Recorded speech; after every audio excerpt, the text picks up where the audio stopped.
ఊరందరిది ఒకదారైతే ఉలిపి కట్టేది మరో దారి అని అంటారు. అమరావతిని మాత్రమే ఆంధ్రప్రదేశ్ రాజధానిగా నిర్ణయిస్తూ కేంద్ర ప్రభుత్వం పార్లమెంట్లో ప్రవేశపెట్టిన బిల్లుకు కాశ్మీర్ నుంచి కన్యాకుమారి వరకు అన్ని రాజకీయ పార్టీలు ఏకాభిప్రాయంతో ఆమోదించగా ఆంధ్రప్రదేశ్కు చెందిన ప్రతిపక్ష పార్టీ వైసీపీ మాత్రం వ్యతిరేకించడం ఈ సామెతను గుర్తు చేస్తున్నది. రాష్ట్రం ఏర్పడిన 12 ఏళ్ల తర్వాత మా రాజధాని ఇది అని అధికారికంగా చెప్పుకోవాల్సి రావడమే దౌర్భాగ్యం అనుకుంటే సదరు బిల్లును కూడా వ్యతిరేకించడాన్ని ఏమనుకోవాలి? పిచ్చికి మందుంటుంది గాని అసూయ ద్వేషాలకు మందుండదు.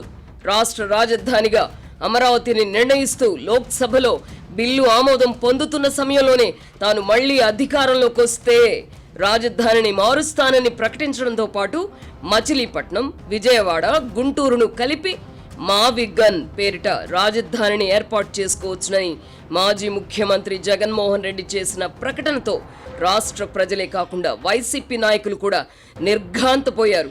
అమరావతి అనే పేరు ఉచ్చరించడానికి కూడా జగన్మోహన్ రెడ్డి ఎందుకు ఇష్టపడడం లేదో తెలియదు. అమరావతిలో మౌలిక సదుపాయాలు కల్పించడానికి 2 లక్షల కోట్ల రూపాయలు అవసరమని, అంత డబ్బును ఒకే చోట ఖర్చు చేస్తే మిగతా ప్రాంతాల పరిస్థితి ఏమిటని ఆయన పాత పాటనే అందుకున్నారు. అమరావతి నిర్మాణానికి రాష్ట్ర బడ్జెట్ నుంచి ₹1 కూడా కేటాయించడం లేదు. రైతులు ఉదారంగా ఇచ్చిన భూములను అభివృద్ధి చేసి విక్రయించడం ద్వారా వచ్చిన డబ్బుతోనే మౌలిక సదుపాయాలు, నిర్మాణాలు చేపడుతున్నారు. అమరావతి అనేది సెల్ఫ్ సస్టైనబుల్ ప్రాజెక్ట్ అని తెలిసి కూడా గతంలో చేసిన దుష్ప్రచారాన్ని జగన్మోహన్ రెడ్డి మళ్లీ మొదలుపెట్టారు. ఇలాంటి అసంబద్ధ ఆలోచనలు, నిర్ణయాలు, చర్యల వల్ల గత ఎన్నికల్లో చావు దెబ్బ తిన్నప్పటికీ తమ నాయకుడి వైఖరిలో మార్పు రాకపోవడాన్ని వైసీపీకి, జగన్కు మద్దతుగా నిలుస్తున్న బుద్ధిజీవులు కూడా జీర్ణించుకోలేకపోతున్నారు. గతంలో జరిగింది ఏదో జరిగిపోయింది, ఇకనైనా రాజధాని గురించి మాట్లాడకపోవడం మంచిది అని పలువురు సలహాలు కూడా ఇస్తున్నారు. అయినా ఇవేవి పట్టని జగన్మోహన్ రెడ్డి ఇప్పుడు 3 రాజధానులను పక్కన పెట్టి మావిగన్ అనే కొత్త పేరును తెరపైకి తెచ్చారు. ఈ పేరు చెబుతున్నప్పుడు ఆయన స్వరంలో అంతులేని వెటకారం ధ్వనించింది.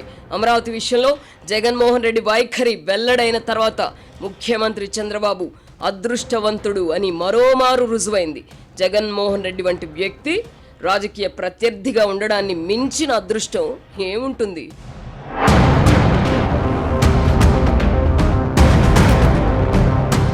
2024 ఎన్నికల్లో చంద్రబాబు బంపర్ మెజారిటీతో అధికారంలోకి రావడానికి కారణం ఏమిటి? తెలుగుదేశం, జనసేన, బీజేపీ ఒక కూటమిగా ఏర్పడడమా? లోకేష్ చేపట్టిన యువగళం పాదయాత్ర? చంద్రబాబు జైలుకు వెళ్లడమా? లేక చంద్రబాబు రాజకీయ వ్యూహాల?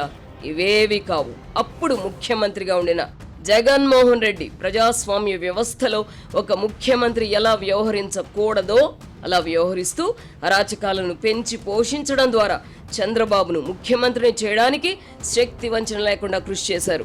2019కి పూర్వం జగన్మోహన్ రెడ్డి అలాంటివారో, ఆయన నైజం ఎటువంటిదో ప్రజలకు తెలియదు. దివంగత రాజశేఖర్ రెడ్డి కుమారుడిగా అతన్ని అభిమానించారు. జగన్మోహన్ రెడ్డిలో రాజశేఖర్ రెడ్డిని చూసుకున్నారు.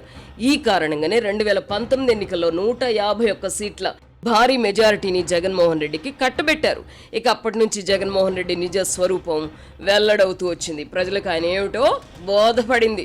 కక్షలు, కార్పణ్యాలు, అసూయ, ద్వేషాలతో 5 ఏళ్ల పాటు సాగించిన పాలనతో ప్రజలకు తత్వం బోధపడింది. ఫలితమే బంపర్ మెజారిటీతో కూటమి అధికారంలోకి వచ్చింది.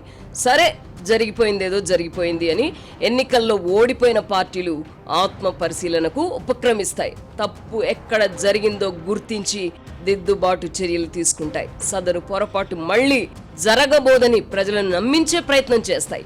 జగన్మోహన్ రెడ్డి ఈ ప్రాథమిక సూత్రాన్ని కూడా పట్టించుకోవడం లేదు. రాజకీయాల్లో అయినా మరెందులో అయినా వైఫల్యాలను గుణపాఠాలుగా మలుచుకొని ఎదగడానికి ప్రయత్నించడం సహజం. అయితే తాను అనుకున్నదే నిజమని నమ్మే జగన్మోహన్ రెడ్డి మరో అభిప్రాయం వినడానికే ఇష్టపడరు. ఈ క్రమంలో హై హై నాయక అనే భజన పరులే ఆయన చుట్టూ ఏర్పడ్డారు. అధికారంలో ఉన్నప్పుడు ప్రజా వ్యతిరేకత అతని దృష్టికి వెళ్లకుండా పరదాలు కప్పారు. 2019 ఎన్నికలతో పోల్చితే ప్రజల్లో జగన్కు మద్దతు పెరిగిందని నమ్మబలికారు. 2019లో దాదాపు 50% ఓట్లతో అధికారంలోకి వచ్చిన జగన్ బలం 55% దాటిందని తాము భ్రమించడమే కాకుండా జగన్మోహన్ రెడ్డిలోనూ భ్రమలు కల్పించారు. ప్రజలకు డబ్బు పంచితే గంపగుత్తగా ఓట్లు పడతాయని కాకి లెక్కలు వేసుకున్నారు. ఈ భజన బృందం మాటలు నమ్మిన జగన్మోహన్ రెడ్డి వై నాట్ 175 అనే నినాదాన్ని ఎత్తుకున్నారు. ఎన్నికల ఫలితాల తర్వాత డామిట్ కథార్థం తిరిగింది అని తెలిసి కూడా నెపాన్ని ఈవీఎంలపై తోసే ప్రయత్నం చేశారు.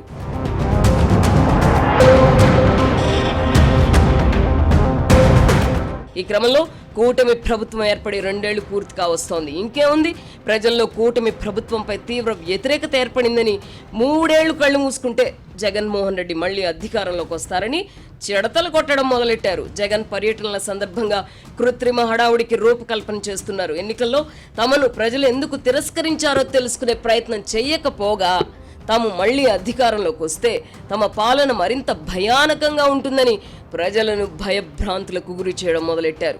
అధికారంలో ఉన్నప్పుడు చేసిన అరాచకాలను ప్రజలు మర్చిపోకుండా శక్తివంచన లేకుండా కృషి చేస్తున్నారు. రప్ప రప్ప అంటూ కత్తులు గొడ్డళ్లు చేపట్టి స్వైర విహారం చేస్తున్నారు. ఈ చర్యలేవి 2029లో అధికారంలోకి రావడానికి ఉపయోగపడవని తెలుసుకునే ప్రయత్నం చేయడం లేదు. తద్వారా 2029లో కూడా మళ్లీ ప్రతిపక్షంలోనే కొనసాగడానికి దారులు వేసుకుంటున్నారు. జగన్మోహన్ రెడ్డి పందిని చూసి నంది అంటే అదే నిజమని, నందిని చూసి పంది అంటే కూడా అది నిజమని నమ్మేవాళ్ళు వైసీపీలో పుష్కలంగా ఉన్నారు. ఆ పార్టీలో సొంత బుర్ర వాడుతున్న వాళ్ళ సంఖ్య తగ్గిపోతోంది. వైసీపీ నాయకులకు తోడుగా పేటీఎం బ్యాచ్ ఉండనే ఉంది. జగన్మోహన్ రెడ్డి తాడేపల్లిలో ప్యాలెస్ కట్టుకుంటే అదే రాజధాని అని ప్రచారం చేశారు. చచా, అదేమి కాదు, 3 రాజధానులు అంటే ఎగిరిగంతేశారు. ఇప్పుడు అది కూడా కాదు, మావిగన్ అంటే ఆనందంతో ఆర్తనాదాలు చేస్తున్నారు. రేపు జగన్మోహన్ రెడ్డి మీ భార్యలు కారు అని చెప్తే గుడ్డిగా నమ్మేసి కట్టుకున్న దాన్ని చెల్లిగా భావించి పెళ్లి సంబంధాలు చూడడానికి కూడా వెరవని వెన్నెముకలేని బ్యాచ్ వైసీపీలో తయారైంది. మెడకాయ మీద తలకాయ, ఆ తలకాయలో ఇంత గుజ్జున్న ఎవరైనా మావిగన్ అని జగన్మోహన్ రెడ్డి వెంట వెలువడిన వికారాన్ని ఏవగించుకుంటారు.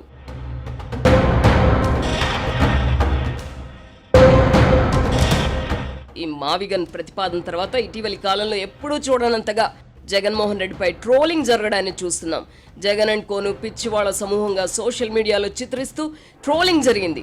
జగన్మోహన్ రెడ్డి రోత మీడియా సంగతి చెప్పే పనే లేదు. అందరి నోట మావిగన్ మాటే అంటూ ఆత్మవంచనకు పాల్పడ్డారు. ఈ ఆలోచనే మేలు అని మేధావులు, ఆర్థికవేత్తలు అభిప్రాయపడుతున్నారు.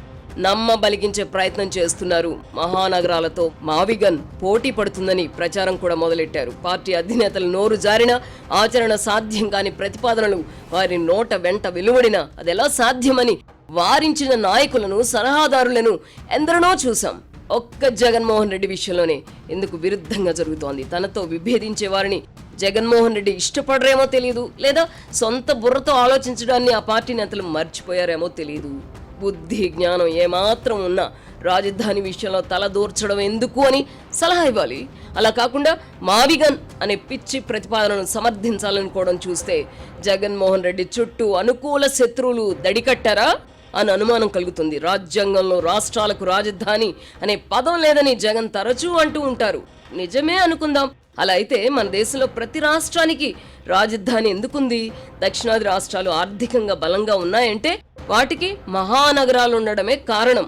తెలంగాణనే తీసుకుందాం. హైదరాబాద్ మహానగరం నుంచి వస్తున్న ఆదాయంతోనే కదా రాష్ట్రంలో ఉన్న ఇతర ప్రాంతాలను అభివృద్ధి చేయగలుగుతున్నారు. ఆంధ్రప్రదేశ్కు ప్రస్తుతం విశాఖపట్నం నుంచి అధికంగా ఆదాయం వస్తోంది. అమరావతి మహానగరంగా అభివృద్ధి చెందితే రాష్ట్ర ఆదాయం గణనీయంగా పెరుగుతుంది. రైతులు ఇచ్చిన భూములను అభివృద్ధి చేసి అందులో కొంత భాగాన్ని విక్రయించి ఆ డబ్బుతో మౌలిక వస్తువులు కల్పించబోతున్నారు.